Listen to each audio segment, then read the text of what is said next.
Do you support the Prime Minister's decision to veto the Northern Gateway pipeline, Mr. Carney? I understand the veto of the Northern Gateway pipeline. Do you support it? Given both environmental and commercial reasons. Do you support it? I think it was sensible. I wasn't involved in the decision, but I think it was the right decision. And yet your company has invested billions of dollars in oil companies in both Brazil and the UAE to buy pipelines. You bought billions of dollars of pipelines as a company in the last 5 years. Do you support those investments?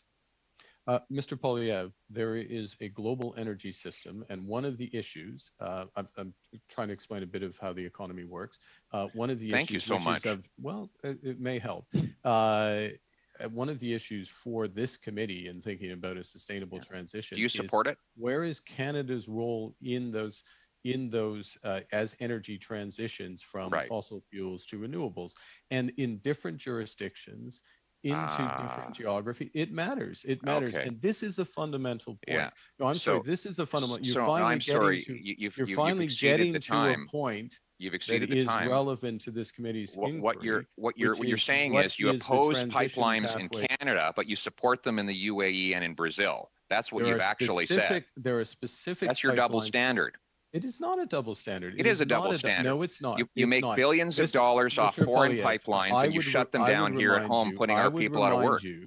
That you are a representative of the Canadian people, and one of your responsibilities, including at this committee, is to fight for Canadian jobs, and not foreign jobs like you. Exactly, to fight for Canadian jobs, and the types of Canadian jobs that are durable and are going to move forward. Right. I grew up in Alberta. I know the innovative nature of that. Well, go try to give that answer back in Alberta, because I grew up there too, and I can tell you the people. I can tell you the people of Alberta would be ashamed with the answer you just gave. That you would give billions of dollars to foreign pipelines while not allowing Canadians to build pipelines here at home. That is the kind of elite Davos hypocrisy. Continue, Mr. Poilievre. Thank you, Mr. Carney. You've just said you support your leader's decision to kill a Western Canadian pipeline that ships the most ethical product in the world. Yet you also support your company's decision to invest billions of dollars in foreign pipelines in Brazil and in the UAE. It's clear that this is not about the environment. If it were, you'd be consistent and you'd oppose fossil fuels everywhere. But you're happy to profit off of foreign fossil fuel companies while killing jobs among our own people.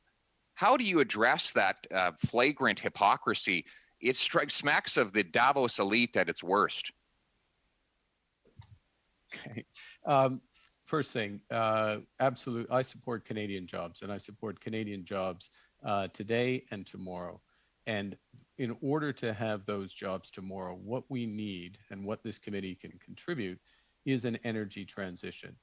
The Canadian fossil fuels, Canadian companies will play an essential role. Brookfield itself is heavily invested in Canada, including in energy infrastructure for fossil fuels. But it's also, and we connect collectively as Canadians, and we look to our parliament to support this, need to be putting in place the energies and industries of the future. That means carbon capture and storage. That means blue hydrogen. And both of which are absolutely essential for Canadian jobs in my home province of Alberta. And that's where the future lies. Now, we need to have the overall picture, which is why, and I'll finish with this, Chair, I emphasize the clear pathways, walking back from that, not jumping on specifics, and not seeing the bigger picture, nor providing the support that Canadians deserve. Thank you very